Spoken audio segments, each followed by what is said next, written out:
Okay, I got into a bit of an argument yesterday and this morning, a little bit, about an advert for it was on Facebook, it was an advert we saw on Facebook about a snack drawer organiser and how this thing organises snacks in a drawer, lots of little boxes, very careful, very neat and tidy, and it can organise quite a few snacks in this little drawer, and it was kind of awesome. And there were hundreds of comments on how that's too many snacks for one family, how you can't have that many snacks in one place, that's a lot of sweets, that's a lot of chocolate, oh, blah, blah, blah, blah. And you just sat there and I thought, oh my God.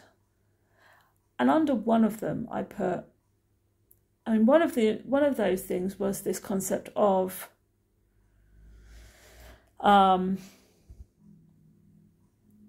there was this concept of this is so, why bother putting it in a drawer at all when you can just put your snacks in the fridge and keep them in their bags. And I did put this comment that if you have OCD, this would be perfect. And there was nothing wrong with that, no issue. But under another comment where they said, why would you want this many snacks? Who on earth would want this many snacks in one plate? Why would one person want that many snacks? I said, I would. In my house, that would be perfect. In your families, in your homes, in your life, any family, unless you are allergic to ingredients or allergic to to chocolate or allergic to certain things, or you don't eat certain foods, then that's one thing. But in a lot of households, but if you can honestly turn around and say you don't have any snacks, any junk food whatsoever, none of what we class as junk food whatsoever, not even one little piece, not even one bit of snack food, not one, then fine, fair enough. But for them for the hundreds of comments that were sat there going, this is awful, why would anyone have that much junk food, why would there be, it's just too much, blah. And I put this comment, well, actually, this would be awesome, this organised, this whatever, it would be absolutely great for my house, I'd love it. And I was accused of being ignorant. I was actually accused of being ignorant of all the preservatives and the sucrose and the dextrose and the additives and the preservatives and all of the E numbers, and how can I be so ignorant of diabetes and blah, blah, blah, blah, blah. To people like that, I say, grow up.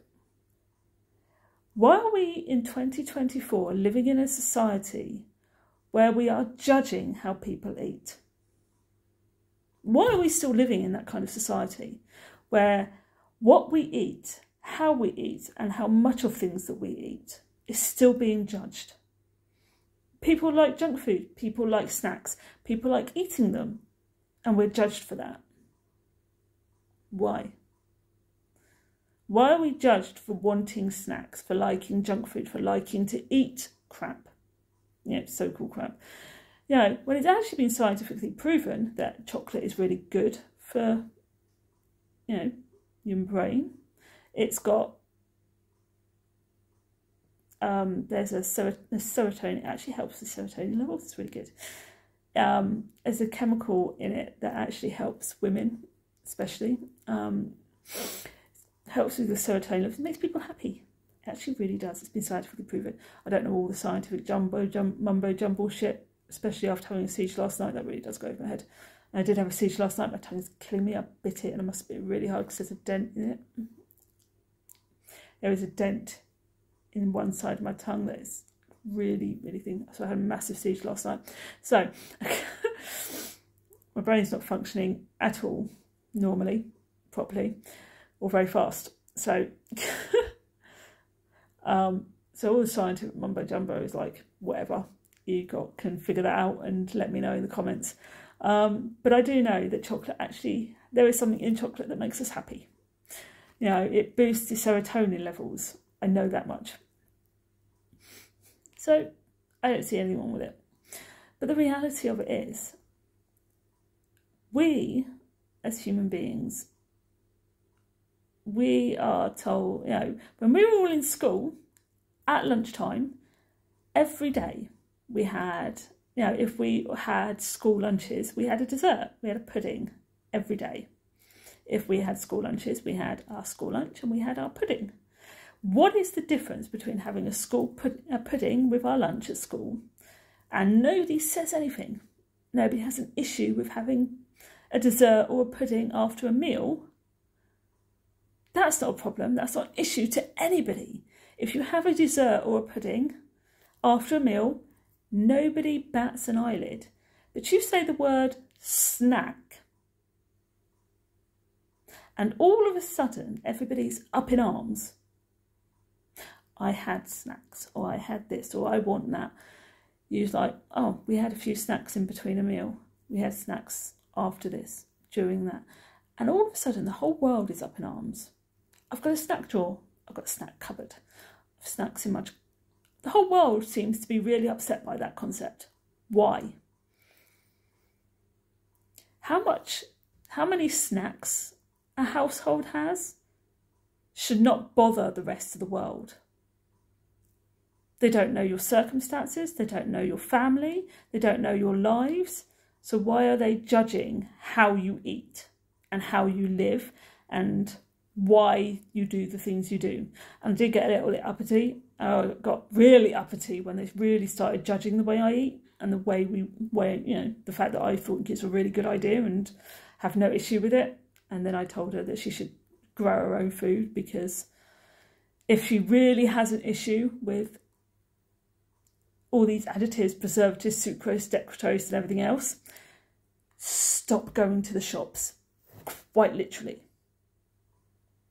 Stop going to the shops. Grow your own food, your own produce, get your own poultry and cattle, so you never have to set foot in a shop ever again. Because everything we buy in a shop has something in it, because they need it to actually get it, because a lot of it's, for things that we get, transported from other places, need to get, they need to be able to survive the journey from wherever they're coming from and still be edible and sellable when they get here. And everything else that we can grow locally needs to be able to be sellable for more than 2 seconds. So we had preservatives to pretty much everything. So this concept that, they're judging what you're eating and agreeing that snacks are a good thing and you love it and you would happily have these snacks there. I do not understand why they feel the need to do that and then add, oh yeah, but it's diabetes in a drawer. Actually, it's been scientifically proven that diabetes does not come from eating loads of snacks. There's 100 different factors that come from getting type 2 diabetes in adulthood. And type 1 diabetes is a whole nother factor. Type 1 is actually genetic. In a lot of sense, well, it's partially genetic anyway, can be genetic. You're going to tell me that my 11-year-old sister, who lost almost all her body weight, was almost skeletal by the time she was, and fell into a diabetic coma, weighed almost 3 stone by the time she was diagnosed, when she wound up taking, are you going to tell me she ate too many sweets to get type 1 diabetes? Is that what everyone's telling me? That my 11-year-old sister ate too many sweets and that's why she's type 1 diabetic? In the 90s, when she was, by the time we get to sort of the early 90s, she was born in sort of the late end of the 80s. We were an average family, we were a large family. There were 5 kids. Well, there were 4 children and a baby. That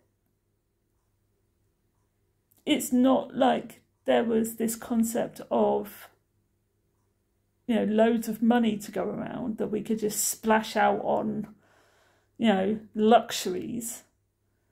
they had to feed, clothe and, you know, whatever, 5 children.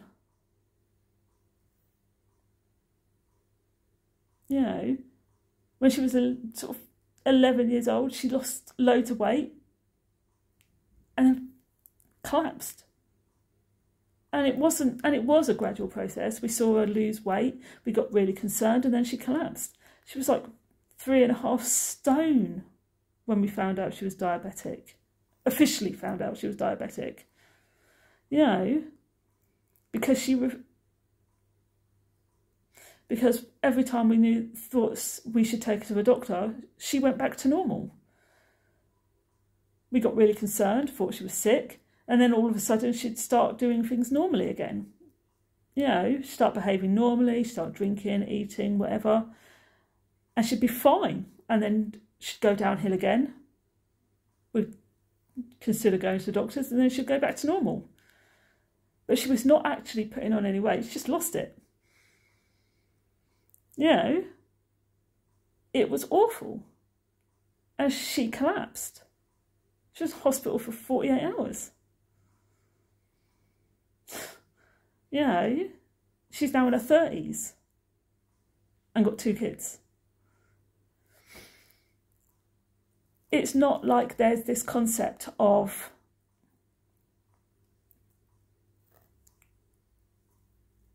so for people to turn around and say that it's junk food that causes diabetes is ridiculous to me, because it's not. And there are studies that prove that there are several factors there are so many factors that go into diabetes, especially sort of type 2 diabetes. It's not just, oh, you eat loads of junk food, therefore you're type 2 diabetic. It can be. It can be a factor, but it's not everything. You know, you're higher risk if you have diabetes in your family, but it's not the only factor. It's just not. There are so many other factors at play there. You know, it's the most pathetic thing in the world when people start telling me that, oh, well, you're at risk for type 2 for diabetes if you eat so much junk food. No, you're not. You're at risk for type 2 diabetes later on in life if, yeah, you eat too much junk food and you have every other factor going on as well. There are so many factors involved. In my family, yeah, it is possible because we have both type 1 and type 2 in my family because my grandfather was type 2. You know, so there is a higher risk in my family, but we keep healthy. My health issues aside, you know, as long as we stay healthy and we eat healthy, it won't matter. Now, the factors are numerous. It's not just eating junk food that causes diabetes in type 2. And it certainly doesn't cause it in type 1 because type 1 is mainly, it is very clearly, it is a childhood one. You're born with it. You're born with type 1 diabetes. You know, it's not one you can just get. You're actually born with it. It's genetic. It can be genetic. You know, if you have type 1 diabetics, you can actually pass that along to your children. So it is something to be aware of. But yeah, the reality is of these ridiculous things. When you get people that spend their time sitting on these things, back to my original point, anyway, but when I'm arguing over the fact that these people got upset and judgmental over the fact that this was advertising a snack drawer organisation. No, it was for an organisation over a snack drawer. That's what they were getting upset about. And the fact that if you organise it the right way, you can put like hundreds of snacks in one drawer, which is awesome. Really awesome. You know, you're not going to eat them all in one go. It's not like people sit there and just eat it all, like just sit there and munch it all out in one go as a rule. They just don't do that. You know, they're snacks that last like 2-3 weeks, you know, especially if you've got a big family, or if you have like a really sweet tooth, you know, or if you have an eating disorder. And do remember that eating disorders are not just people who don't eat. Eating disorders come in various guises. And sometimes people with eating disorders actually do just eat a lot. Or if you're in recovery from an eating disorder. Because people in recovery of eating disorders, they have to eat. Eating things like snacks are good for them, because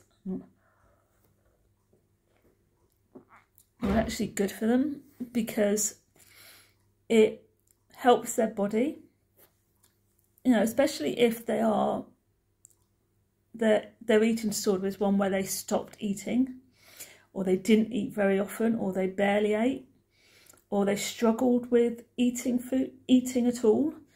Eating things like snacks is actually really good for them. You know, it sounds really bizarre, but having them available in the house so that during the day they don't restrict their eating. It doesn't actually restrict how they eat.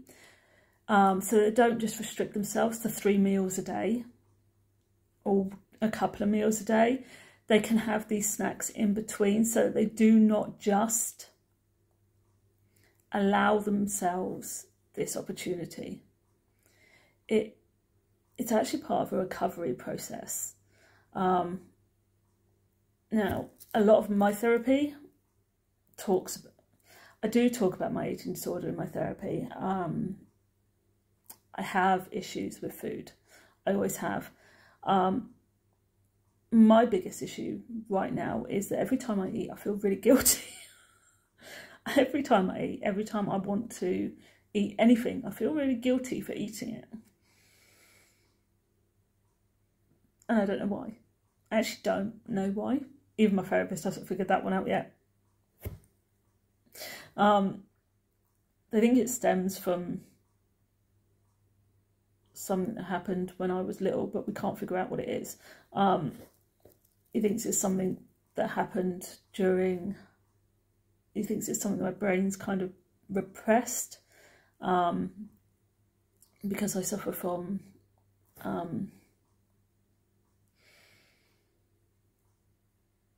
disassociation as well. My therapist thinks that it's part of something my brain has disassociated. So whatever it is that caused my eating disorder all those years ago to begin with, or my body image issues all those years ago that caused, whatever caused all that all those years ago, is actually the reason why I still feel guilty every time I eat. But I actually need to, it's good for me to eat snacks, to not deny myself things like that, because my therapist thinks it's good for me. And although obviously you don't overdo things and whatever else, because I feel bad every time I eat anything. It's horrible. If you have any idea how horrible it is to feel guilty for eating anything, you know. But if I don't eat, my son gets upset, and that makes it feel even worse. It's a vicious cycle, you know. And there's this concept that people with eating disorders have to be one thing, but it's not. It's many, many different things. And the recovery of it is many, many, many years of issues. It can take on many forms. Having things like being... and people judging other people just for thinking that having snacks organised in a drawer and having loads of snacks in a drawer nicely organised, for agreeing that that is awesome, which is all I did realistically, is agree that that is brilliant and that actually I'd want that. That's awesome. That's a great thing to have, because in my house, that's awesome. Having snacks well organised in my house is a brilliant thing to have. And to have an argument and someone judge me, and they were judging, just for agreeing how awesome it is, was pathetic. Why is it in 2024 we are still living in a society where we are judged for what we eat and how much we eat? I think it's really sad that in this day and age, people can't just accept that we are who we are. Everyone is the way they are. And how we choose to live is our business. If you don't want to agree with the advert, that's fine. But if somebody else agrees with it, that should be fine too. There should never be a moment where you rant and rave and try to scare people into not eating, which is exactly what they did. They used this concept of, how can you be so ignorant of the facts of all these sucrose and dextrose and additives and preservatives and, what this diabetes, rah, rah, rah, rah. When they started going off like that, it is a scare tactic. And it's a scare tactic used to buy people like that to stop people eating. And all these people are doing when they use these scare tactics is causing eating disorders. That is exactly what they're doing, is it can cause eating disorders. And it sounds like a really strange thing to say, but it's true. By judging people, by yelling at people for how they eat or how they choose to eat, what they choose to eat, all they're actually doing is making them feel bad. And in some cases, making them feel really a lot worse than they already do. And all they're actually doing in the end is causing eating disorders.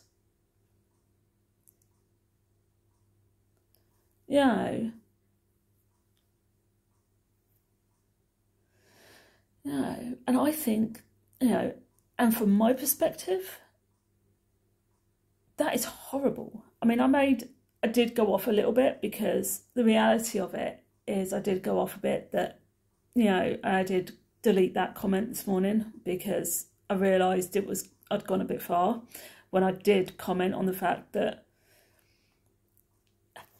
how I choose to eat is nobody's business. And the fact is, I will have as many snacks as I want, because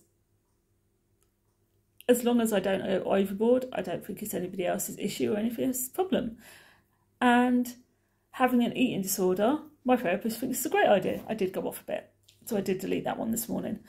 But these people who rant and rave and scare and use scare tactics to tell people how to live, how to eat, what to eat and how much to eat, are doing nothing more than causing, or potentially causing, eating disorders. And that is disgusting.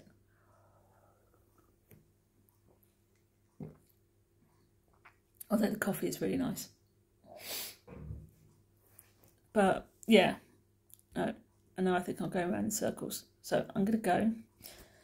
I'll speak to you all later. Bye.